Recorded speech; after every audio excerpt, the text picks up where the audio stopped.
2 ശമൂവേൽ 13 അധ്യായം. അതിൻ്റെ ശേഷം സംഭവിച്ചത്, ദാവീദിൻ്റെ മകനായ അബ്ശാലോമിന് സൗന്ദര്യമുള്ള ഒരു സഹോദരി ഉണ്ടായിരുന്നു. അവൾക്ക് താമാർ എന്നു പേർ.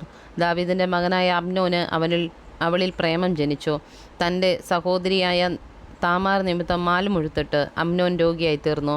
അവൾ കന്യകയാകയാൽ അവളോട് വല്ലതും ചെയ്യുവാൻ അമ്നോന് പ്രയാസം തോന്നി.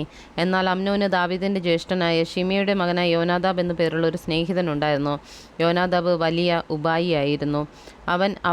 അവനോട്, നീ നാൾക്കുനാൾ ഇങ്ങനെ ക്ഷീണിച്ചു വരുന്നത് എന്ത് രാജകുമാരാ? എന്നോട് പറഞ്ഞുകൂടെയോ എന്ന് ചോദിച്ചു. അമ്നോൻ അവനോട്, എൻ്റെ സഹോദരനായ അബ്ശാലോമിൻ്റെ പെങ്ങൾ താമാരിൽ എനിക്ക് പ്രേമം ജനിച്ചിരിക്കുന്നു എന്ന് പറഞ്ഞു. യോനാദാബ് അവനോട്, നീ രോഗം നടിച്ച് കിടക്കയിൽ കിടന്നുകൊള്ളുക. നിന്നെ കാണുവാൻ നിൻ്റെ അപ്പൻ വരുമ്പോൾ നീ അവനോട്, എൻ്റെ സഹോദരിയായ താമാർ വന്ന് എന്നെ ഒന്ന് ഭക്ഷണം കഴിപ്പിക്കണം. അവളുടെ കയ്യിൽ നിന്ന് വാങ്ങി ഭക്ഷിക്കേണ്ടതിന് ഞാൻ കാണുക അവൾ എൻ്റെ മുമ്പിൽ വെച്ച് തന്നെ ഭക്ഷണം ഒരുക്കണമെന്ന് അപേക്ഷിച്ചു കൊള്ളുക എന്ന് പറഞ്ഞു. അങ്ങനെ അമ്നോൻ രോഗം നടിച്ചു കിടന്നു. രാജാവ് അവനെ കാണുവാൻ വന്നപ്പോൾ അമ്നോൻ രാജാവിനോട്, എൻ്റെ സഹോദരിയായ താമാർ വന്ന് ഞാൻ അവളുടെ കയ്യിൽ നിന്നെടുത്ത് ഭക്ഷിക്കേണ്ടതിന് എൻ്റെ മുമ്പിൽ വെച്ച് തന്നെ 1-2 വടകളെ ഉണ്ടാകട്ടെ എന്ന് പറഞ്ഞു. ഉടനെ ദാവീദ് അരമനയിൽ താമാരിൻ്റെ അടുക്കൽ ആളയച്ചു. നിന്റെ സഹോദരനായ അമ്നോൻ്റെ വീട്ടിൽ ചെന്ന് അവന് ഭക്ഷണം ഉണ്ടാക്കി കൊടുക്കുക എന്ന് പറയിച്ചു. താമാർ തൻ്റെ സഹോദരനായ അമ്നോൻ്റെ വീട്ടിൽ ചെന്നു. അവൻ കിടക്കുകയായിരുന്നു. അവൾ മാവെടുത്ത് കുഴച്ച് അവൻ്റെ മുമ്പിൽ വെച്ച് തന്നെ വടകളായി ചുട്ടു. ഉരുളിയോടെ എടുത്ത് അവൻ്റെ മുമ്പിൽ വിളമ്പി. എന്നാൽ ഭക്ഷിപ്പാൻ അവന് ഇഷ്ടമായില്ല. എല്ലാവരെയും എൻ്റെ അടുക്കൽ നിന്ന് പുറത്താക്കുവിൻ എന്ന് അമ്നോൻ പറഞ്ഞു. എല്ലാവരും എൻ്റെ അടുക്കൽ നിന്ന് പുറത്തുപോയി. അപ്പോൾ അമ്നോൻ താമാരിനോട്, ഞാൻ നിൻ്റെ കയ്യിൽ നിന്ന് വാങ്ങി ഭക്ഷിക്കേണ്ടതിന് ഭക്ഷണം ഉൾമുറിയിൽ കൊണ്ടുവരിക എന്ന് പറഞ്ഞു.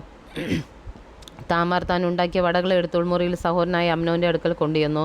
അവൻ ഭക്ഷിക്കേണ്ടതിന് അവൾ അവയെ അവൻ്റെ അടുക്കൽ കൊണ്ടുവന്നപ്പോൾ അവൻ അവളെ പിടിച്ച് അവളോട്, സഹോദരി വന്ന് എന്നോടുകൂടെ ശയിക്ക എന്ന് പറഞ്ഞു. അവൾ അവനോട്, എൻ്റെ സഹോദര അരുതേ, എന്നെ അപമാനിക്കരുതേ. ഇസ്രായേലിൽ ഇത് കൊള്ളരുതാത്തതല്ലോ. ഈ വഷളത്വം ചെയ്യരുതേ.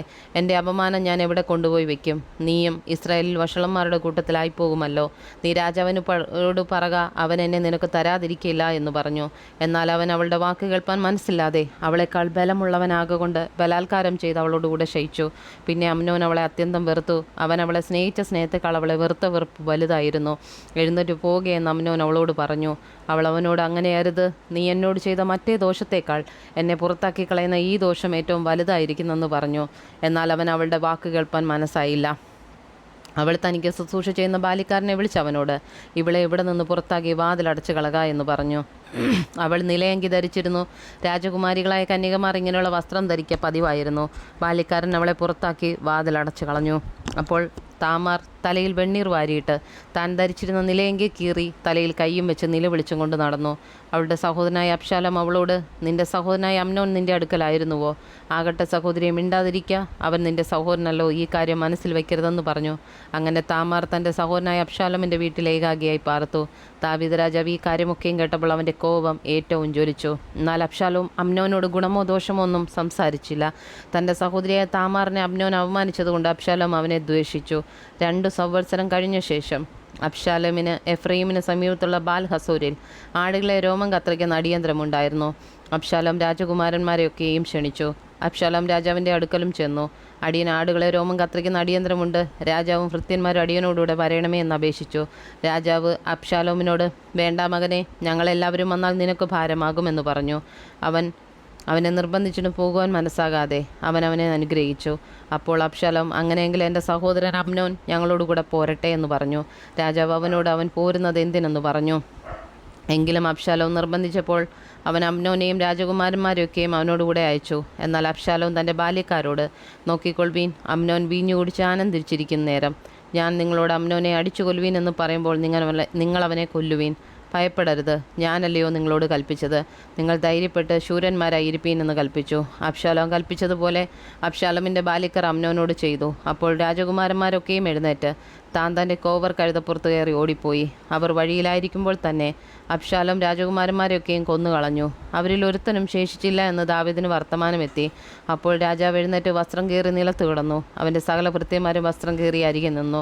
എന്നാൽ ദാവീദിൻ്റെ ജ്യേഷ്ഠനായ ശിമെയുടെ മകനായ യോനാദാബ് പറഞ്ഞത്, അവർ രാജകുമാരന്മാരെ യുവാക്കളൊക്കെയും കൊന്നുകളഞ്ഞെന്ന് യജമാനൻ വിചാരിക്കരുത്. അമ്നോൻ മാത്രമേ മരിച്ചിട്ടുള്ളൂ. തൻ്റെ സഹോദരിയായ താമാറിനെ അവൻ അവമാനിച്ച നാൾ മുതൽ അബ്ശാലോമിൻ്റെ മുഖത്ത് ഈ നിർണയം കാണുവാനുണ്ടായിരുന്നു. ആകെ രാജകുമാരന്മാരൊക്കെ മരിച്ചോ എന്നുള്ള വർത്തമാനം യജമാനനായ രാജാവ് ഗണ്യമാക്കരുതേ. അമ്നോൻ മാത്രമേ മരിച്ചിട്ടുള്ളൂ. എന്നാൽ അബ്ശാലോം ഓടിപ്പോയി കാവൽ നിന്നിരുന്ന ബാല്യക്കാരൻ തല ഉയർത്തി നോക്കിയപ്പോൾ വളരെ ജനം അവൻ്റെ പിമ്പിലുള്ള മലഞ്ചെരിവ് വഴിയായി വരുന്നത് കണ്ടു. അപ്പോൾ യോനാദാബ് രാജാവിനോട്, ഇതാ രാജകുമാരന്മാർ വരുന്നു, അടിയൻ്റെ വാക്ക് ഒത്തുവല്ലോ എന്ന് പറഞ്ഞു. അവൻ സംസാരിച്ചു തീർന്നപ്പോഴേക്കും രാജകുമാരന്മാർ വന്ന് ഉറക്കെ കരഞ്ഞു. രാജാവും സകല ഭൃത്യന്മാരും വാവിട്ട് കരഞ്ഞു. എന്നാൽ അബ്ശാലോം ഓടിപ്പോയി അമ്മീഹൂദിൻ്റെ മകനായ ഗെഷൂർ രാജാവായ തൽമായിയുടെ അടുക്കൽ ചെന്നു. ദാവീദ് ഇടവിടാതെ തൻ്റെ മകനെക്കുറിച്ച് ദുഃഖിച്ചുകൊണ്ടിരുന്നു.